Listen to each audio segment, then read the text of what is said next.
Hi everybody, Jane here, and today we are going to talk about the books that I read in the month of August.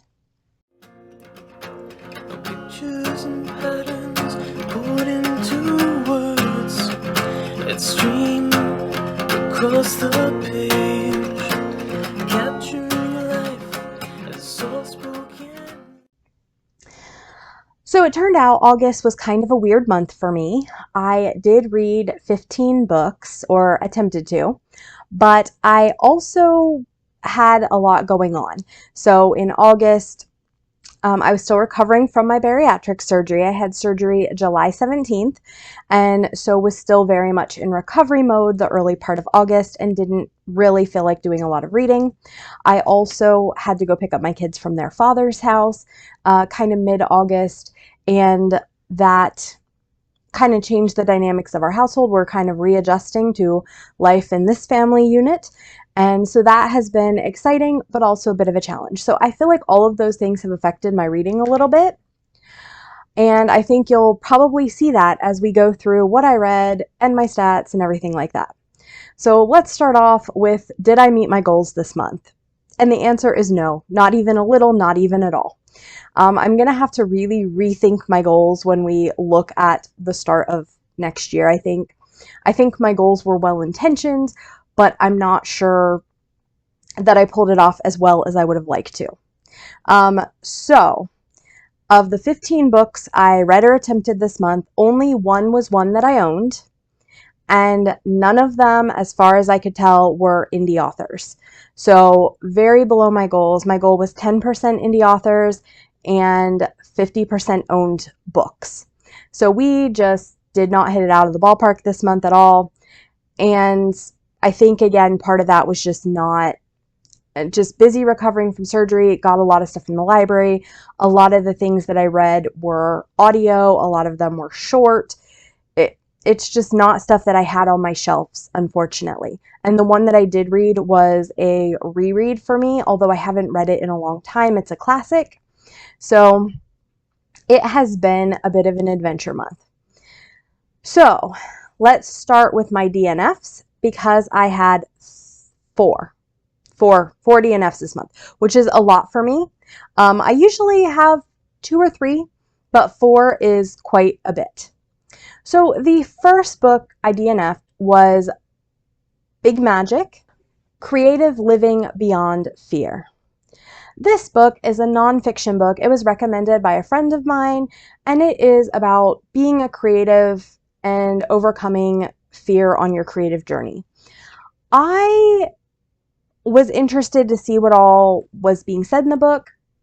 And I think this is a good book. It just wasn't a book for me because I am already fairly far along in my creative journey.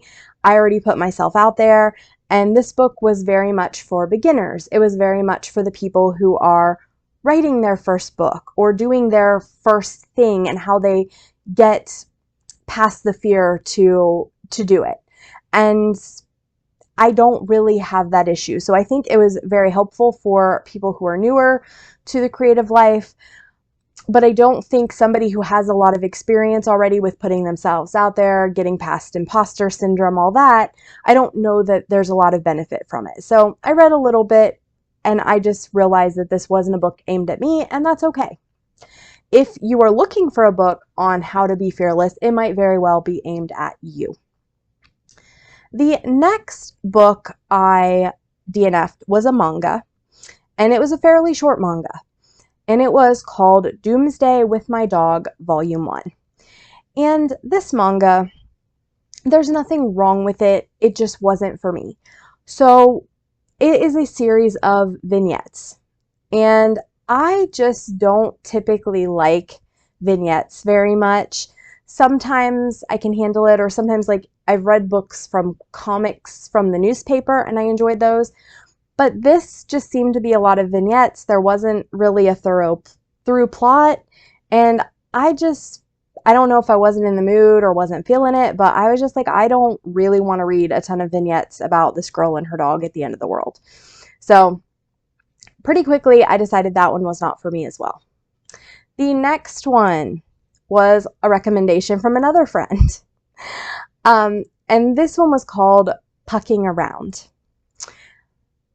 I am working on a vlog, and this was one of the books that showed up in that vlog. And unfortunately, I realized pretty quickly on that this book just wasn't for me.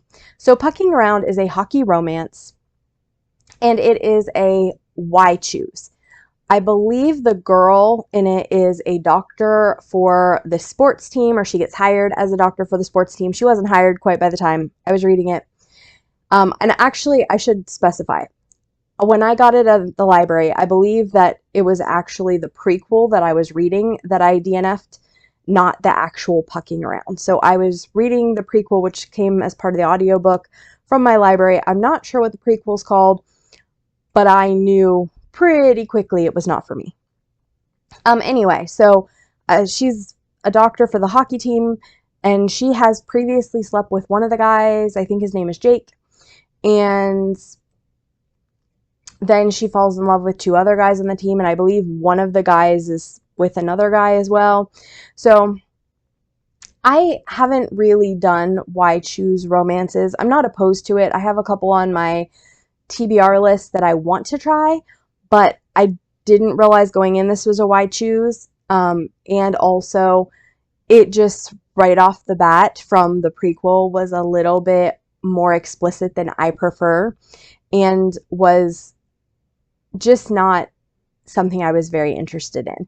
So I think I got maybe 10% into the prequel for it, and just was like, this isn't working for me. It's something that I could tell was not going to be a book I would enjoy finishing. And it's 25 hours long. So like, if a book was like 6 hours long and I wasn't necessarily feeling it, I might push through. I'm not pushing through a 25-hour long book that I can tell you within the first 10% is not stylistically and spicy wise for me. Just wasn't happening. I got in the middle of the first spicy scene and I was done. All right, the next book that I DNF'd, and the last one, was for another vlog that I'm working on. It has not been a real successful vlogging month, and I'm only telling you this because it's going to take a long time for me to get those vlogs out, and by the time I do, you'll have probably forgotten this. But this one is Library for the War Wounded. This is a translation, which I think could have been part of the problem. I haven't read too many translated books, but some of the ones I've read have been kind of hit or miss. And unfortunately, I think between this and what it is, it just didn't really work for me. This is a daughter recollecting her father. This is kind of another vignette, little stories about her father. Her father was an admin of a library for the war wounded. And so a lot of the stories, as far as I got, were like things about the library and his passion for books and how they got the books in the library for the war wounded. I firstly struggled with it because it is vignettes. It's not like a through plot. And so I kind of was like bored and not wanting to pick it up because there was nothing that was really driving it. And also there were times that I was kind of confused, but I wasn't sure if that was a me issue, like my lack of history knowledge, or if it was a translation issue, or if it was something else. But there were quite a few places in this book where I was really struggling to figure out exactly what was going on. So between my struggle and between a lack of a plot that went all the way through and it just being more or less vignettes, I was having an okay time, but I just kept not wanting to pick it up and decided, you know, at the end of the day, I don't want to push myself to read a book that I'm not super enjoying when there's a lot of other books out there that I could love a lot more. So this is also a library book, and it needs to go back to the library so that somebody else who is going to love it can pick it up. Okay, so those were my DNFs for the month, and a lot more than usual. However, here's the good news. I had no 1 stars, I had no 2 stars, and I had no 3-star reads. So everything else that I did read, I more or less really enjoyed this month. So we did have a lot of wins there. So the first 4-star I'm going to talk about is Barbarian's Choice. Barbarian's Choice is Farley's book in the Ice Planet Barbarian series. If you're not familiar with Ice Planet Barbarians, the quick version is humans get stranded on an alien planet and start falling in love with the aliens, and it's just individual little love stories. And Farley's love story, I enjoyed. Farley is one of the aliens, and she falls in love with another alien, actually, which is, we've seen done one other time in the series, and I didn't mind it. It was fine. This alien that she falls in love with, I cannot remember his name, but Marduk, maybe? He is, I listened to it on audio. He is actually an alien that their plane has problems and they land on her planet. So she meets him, she's never met him before, and they hit it off. And of course, he's kind of trying to figure out like who she is and how life on the planet, not Hoth is what the human women call it. I don't remember what it's called by like the Sakui, which are the aliens. But he's trying to figure out like how she's enjoying primitive life. He is an amputee, which I love. He has PTSD, which I also love. So I really liked him as a hero. Farley, I didn't like as much. We had a lot of like making her seem very innocent. And part of that is the guy is, he is a traveler from all over the universe. He knows all this stuff, and him and his crew are very worldly, or universally, or whatever you'd call it. They've been to a lot of different planets. They've seen a lot of things. And Farley has lived on her little planet of Not Hoth with her Sakui tribe, and that's really all she knows. Like, the humans are, like, the Sakui are here in the knowledge of the world. The humans are here, and then the guy is, like, out here, and his shipmates are, like, out here. They have been to a ton of planets. They know a ton of things. And so Farley seems very young and innocent, but we've also seen her throughout the series grow up. When we first met her, she was about, I would say, the equivalent of a 13 or 14-year-old girl. So, like, time has passed. She is an adult, I would say, like, in her early 20s, but she's very innocent. And that gave me a little bit of an ick factor. Like, nothing that happened Smexy-wise was gross, but just her being so innocent and him being so, like, knowledgeable about the world and stuff, it didn't quite sit right for me. I think also this book felt a lot more plot-based and sci-fi-based than character-based, and I love me a character-based romance. This book was really focused, I think, on its place in the series. So there's some big, important plot stuff that happens in this book.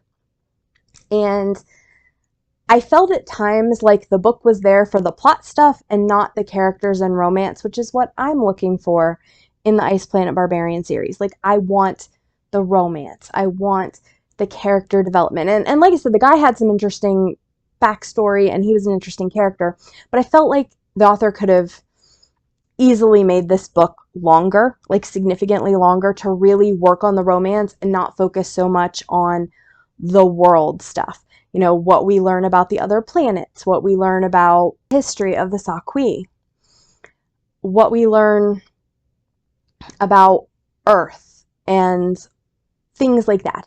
Like, there's just so much science fiction-y stuff. And I've noticed in the series, every now and then we will have a book that's very plot heavy or very like lore heavy. And I don't tend to love that part of the books. And this was one of them for me, that I wasn't connecting with the characters and it was very lore heavy. So I usually give these 4 or 5 stars. I gave this a 4. I still had a good time. I love Ruby Dixon and her writing. This wasn't a bad book. It wasn't even a bad Ice Planet Barbarians book. It just wasn't a favorite, and there were things I wish that could have been a lot better with it. The next book I gave a 4-star to is books 6 and 7 in Ascendance of a Bookworm. I already took the other one back. I think this is book 7. So this is the last of the part 1 of Ascendance of a Bookworm. This series is about a girl who is reincarnated is probably not the right word. She dies in her world and wakes up in a new world with memories of her old world, and she's in the body of a little girl, I want to say who's like 5 or 6 and sickly, and she loves books and was big into books in her last life and is trying to deal with a world where she's living in poverty and doesn't have access to a lot of books, and kind of her adventures in this magical world. As we're getting more into the series, we're delving more into the magical parts of it, and I expect part 2 is going to have a lot of magic in it. This, up till now, hasn't had a ton, but it's a fun series. I've enjoyed it. And like I said, I think this is the last one in part 1, and then we'll move on to part 2 and continue from there. Enjoyed it. Don't have a lot to say. It's still stellar and having a good time. The next book I read was also part of a series, and that is Where the Drowned Girls Go. This is part of the Wayward Children series by Seanan and McGuire. And in this one, we have Cora, who is our main character, and she's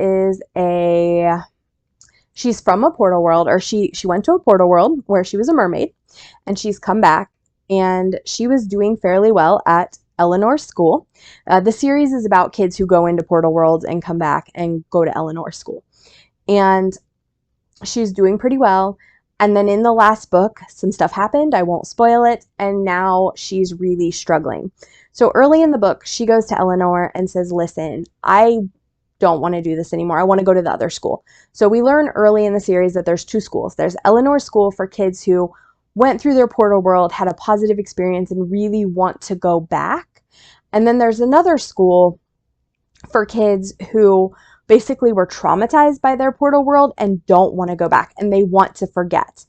So we are getting to see kind of that school's perspective. So Eleanor discourages Cora from going, but ultimately Cora says, listen, this is something I have to do for my own mental health. I can't keep focusing on going back to my portal world. I need to move on because of reasons.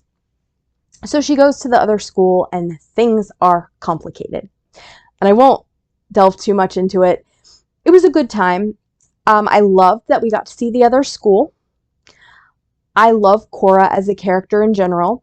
There are a lot of triggers in this book for fat shaming, and as a plus size woman, like, there were times I was a little bit triggered and found what Cora went through very relatable, had been through it, but it was a bit of a tough read at times. My biggest issue with this book, I'd say, was the ending and the explanation. So the book, I felt, was really good up until the ending, and I felt like we needed another 100 pages at least. So stuff happens, we get a little bit of explanation of like why the school exists, how the school's set up, and maybe that's something the author is going to look into in future books, and we'll get more reveals, but it just felt like this stuff is happening, oh, end of book. And I was like, what? How did we end the book right there? So I felt like this book needed more. I felt like it ended abruptly. I felt like we didn't get all the lore and information that we maybe should have gotten for this book to feel like a complete finished story and not just like almost a teaser. I wouldn't say it's a cliffhanger because I felt like we got the ending. We just got like a summary of the ending, and I wanted like an ending, and I could have used another 100 pages. These books are fairly short, and sometimes I do feel they're a little underwritten, and this one I definitely felt was underwritten and could have used so much more. The next book I gave 4 stars to was Mouse Volume 1. This is an important topic. This is written from a son. I believe it's like nonfiction-ish. It is written from a son recounting his father's memories of being in the Holocaust. And this is a very complex book. I didn't love it as much as I expected to because I found it, for being a middle grade, fairly complicated to read. The father has a very thick accent, and there were times that I had trouble following exactly what was going on in the story. Like, I know a good bit about World War II because I did a lot of studying of it when I was younger, but some of the stuff in here I felt really clueless about, or I felt like they didn't explain what was going on very well. You also have kind of two timelines. You have the flashbacks from the past and then his father at the present day. And his father is not a particularly likable character in the present day, I think, sometimes. And I think his past is supposed to make him seem more likable, like he's this way because he's been through a lot. But I don't necessarily know that that helped me connect with him. But this is a popularly banned book, which is one of the reasons I decided to read it. And again, also deals with World War II and the horrificness of the Holocaust. I wouldn't steer anybody away from it, but I was just surprised at how hard it was to read for being a middle grade. Not content-wise, like not triggering hard, although it is that too. But I mean, complicated to understand and follow at times. I struggled with that a little bit. Okay, the next book that I gave a 4-star to was also a manga. There's a lot of manga in this one, or graphic novels type thing. And this is Beastars Volume 8. I'm not going to say too much about this. I've been reading the series. This is about a school for herbivores and carnivores. And the wolf on the cover is part of the drama club. In the first book, one of the students is killed, and there's a little bit of an ongoing mystery of who done it. And there's a lot of drama between the herbivores and carnivores of how everybody is supposed to live and coexist. The wolf is also into the bunny, and I would like their relationship to be moving a little bit faster personally, but I'm still enjoying the series and still having a good time with it. And we have another manga that is another 4-star, and that is Blood on the Tracks. This is a horror series about a boy whose mother is crazy. I don't know what else to say. In the first book, his mother pushes his cousin over the side of a cliff, and he's the only witness. And initially, like, he's helping to cover up for his mother, but that is really weighing on him, and things are very complicated. And it's a lot about like his relationship with himself, his relationship with his mother, and just a lot of complexity. The series continues to be good. I'm having a good time. It's still super horrific, but I'm enjoying the character development, and in this book particularly, there was a lot of character development. The last book that I gave 4 stars to was called Complications, A Surgeon's Notes on an Imperfect Science. This book is a nonfiction, and it was very easy to read, which is one of the reasons that it got a 4-star, because it was very readable. I did do it on audio. And this is basically a surgeon talking about, with a lot of examples. So this is a little bit vignette-y too. A lot of examples of why surgery is complicated, and the practice of training surgeons, and the fact that, like, if you're having a surgery, your best outcomes are going to be with surgeons who have lots of experience, but surgeons need lots of experience to have those great outcomes. And it's kind of a challenge of, you know, real humans have to have surgeries for doctors to learn, but those surgeons don't always have the greatest outcomes. There's a lot in medicine that is not, that is instinctual. There's a lot in medicine that people can get wrong if they're having a bad day, if they're, you know, haven't seen something before, or that they can get right that doesn't look like anything else. It was interesting to see, like, it basically was a book on the fallibility of doctors, and how, you know, I think we as people who are seeing doctors don't understand the complexity of being a medical professional. My day job, I do work in medical, less now. I mean, I'm still working in a hospital, but prior to this, I worked in an outpatient clinic and worked much more with patients hands-on, and now I'm more secretarial. I didn't do patient care. I was still a receptionist, but I got to see patients, and now I just answer phones. So my point is, like, being somebody in the healthcare industry and seeing kind of the things we saw with our patients, it was really interesting to get a doctor's perspective on some of the difficulties of being a doctor and difficulties with surgery. And especially having just gone through surgery recently myself, understanding what an imperfect science it is. No matter how good the doctors are and how hard they try, that doesn't necessarily mean you're going to have a good outcome, even though obviously they want you to. I did read another book by this author, which is going to be a 5-star for this month, and I liked it a lot better than this one. This one was kind of teetering between a 3 and a 4 for me, based on like loving the other one so much.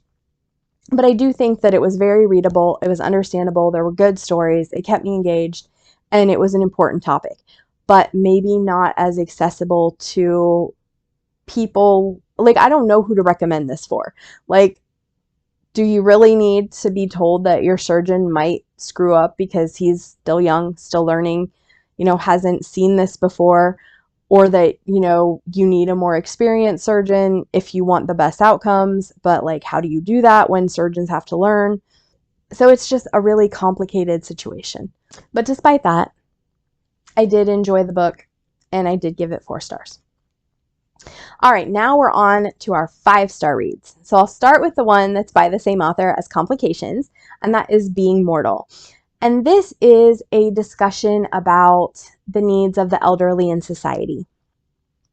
What things help elderly patients to thrive, and what things are barriers to their quality of life. So a couple things about me. My parents are in their 70s and both in very poor health. So initially when I picked this up, I was hoping to understand more about their situation, how I could help them, how I could advocate for them, and what people in their 70s need to thrive and be happy, because it seems like my parents are really at a place where they're struggling with that. Additionally, for myself, I have done freelance work for a company that sold medical equipment and was very focused on helping the elderly age in place. And age in place means stay in their home as long as possible by having medical equipment that could help them manage life things as long as they could in their home. So this book I really enjoyed. I felt it was very educational, and I really loved that we were able to go over the things that I hadn't necessarily thought about of being super important to a lot of elderly. I know, for instance, that my father, a lot of the things that were said in this book really, truly is stuff I've heard my father talk about. My mom doesn't necessarily feel the same way. And this is like safety versus independence. My mom tends to be a little more on the safety side. She is somebody who's kind of like, I think, would like to be in a nursing home sooner rather than later so that she can feel safe and protected from falls. She has a lot of concerns about falling because that's something she does. She has one of those life alert buttons, but also like she has trouble managing her medication. She's blind, and just a lot of things that are in her world make her feel unsafe. On the other hand, my dad is one of those people that he does not want to go to a nursing home. He wants to, like, when it's his time, he wants to walk into the woods and lay down and die in the woods. He does not ever want to go to a nursing home, no matter how frail and infirm he gets, because he wants a lot of independence and choice in his life. And this book kind of talks about how aging used to work and kind of the evolution of nursing homes and assisted livings, and what's good and what's bad, and what's, kind of the difficulty of measuring in settings, in nursing home settings and assisted living settings, the need for safety, which, there's a lot of rules about safety, especially for like government rules about things versus keeping people independent, letting them choose, letting a patient say, I don't want to take this medication. I don't like how it makes me feel. And even if that makes my life shorter, I don't want to do that. Or, I want to eat this food, even though it's not good for me, even though like maybe I'm diabetic and this is a high sugar food, but this is what I want and I'm an adult and can make that choice. So it was a really interesting book on looking at people and like their needs as independent individuals versus the safety needs versus like how we've institutionalized old age. So it was a really good, informative book. I really had a good time reading it. The next book that I gave 5 stars to was Barbarian's Redemption. This is another of the Ice Planet Barbarian series, and it was the book after Farley's. So in this one, Beck is one of the main characters. Now, Beck has been really struggling with being single on this alien planet. So one of the Ice Planet Barbarian series issues is that everybody is matched up basically by a fated mate system. And Beck has not found his fated mate yet. And there are no longer any women on the planet who are marriageable age. There's a lot of babies, and they do have fairly long lives, so he could just wait for the little babies to grow up. But he is really struggling. He really wants a wife and kids more than anything in the whole world, and is really frustrated that he's not yet found one. He kind of had a romance with a character earlier called Claire, but then she became the fated mate of somebody else. He was competing for this girl named Tiffany in another book, and ultimately she ended up with somebody else. And he just has really struggled with wanting to get married and have babies, and there just not being any women and being afraid he's going to be alone forever. So in the last book, and this is slight spoilers here, but it's important for the plot. So the crew that came with Farley's husband, they ended up agreeing. Beck traded them some things that from the shipwrecks on the planet. There was a shipwreck that brought a couple of the girls. He showed them where it was and let them take the money from the shipwreck. So they went and took the money from the shipwreck and agreed to bring back humans. And he brought back enough girls to cover all the hunters that remained plus one. Well, unfortunately, the only place that the aliens could get girls, because they're not allowed to go to the Earth planet and abduct them, which is good, we don't want more abducted girls, is to buy slaves. So they go and purchase slaves. And one particular slave, and I cannot remember now what her name is, that is Beck's girl. She has been through a rough time. She keeps herself dirty because she doesn't want to appear attractive to masters. She's been really mistreated. She does not want anything to do with Beck or any of the men. She don't want to be a wife. She doesn't trust him as far as she can throw him because he bought her as a slave. So she shows up, and they're being told constantly, all these girls, like, you are not slaves here. And Beck is in a ton of trouble because, the women understand, the women on the planet understand what slaves are. But the Ice Planet Barbarians, like, they don't really understand slaves. They don't have slaves on Not Hoth. So Beck doesn't really understand. He was looking out for his interests and like wanted females brought there, but he didn't really understand slavery and what these girls had gone through prior to them coming here. So he's in trouble. He's kind of exiled, but he has resonated to the girl, and she doesn't want anything to do with him initially either. But then slowly, they start to communicate, and he also, not only do they fall in love, but he also understands like what happened to her, how bad the slavery was, and like why the humans are so upset about what he did and why buying slaves is such a problem and such a big issue. So it was a really intense, heartfelt book. I really liked the girl, even though her name is not coming to me. I want to say it was Ellie, but I'm not sure. I'm pretty sure it was an E name. But it was so good. And I didn't think I would like this book. This is one book that I was really nervous about because of the content, and I wasn't sure how it was going to go. I thought it was handled really well, and I ended up really, really, really enjoying this. It's not one of my favorites, but it's one that I really liked. So I have a couple favorites, and while it was really good and there was a lot of things about it I really liked, it's not like in my top 3, but it was still a 5-star and I really enjoyed it. The last 5-star read I had of the month, I have some feelings about. And I think it's one of those things. This is the only reread I had this month. And I think some of the reason it's a 5-star is nostalgia based. It is a classic and it is problematic as a reader now, some of the content in it, but I think it is a product of its time. And, the writer was living a while ago when they wrote this. So I had a real hard time. I almost rated it a 4, but then I read like the last quarter of it and I was crying my eyes out and having all the feelings. And I was like, yeah, I don't care how problematic it is, I can't do it a 4. It's got to be a 5. And that is The Secret Garden. So I don't know how many of you have read this or watched the movies. It's one of my favorites. And I just wanted a nice comfort read. I had originally decided to read this with my buddy, who I do a lot of buddy reading with, Gower Bat. However, Gower ended up not really having a good time with this. English is his second language, and this book can be kind of complicated, especially when you have the characters like Martha and Dickon who are speaking in very broken English and using words that, are not commonplace now. So Gower tried reading it, didn't enjoy it, so I ended up finishing it by myself.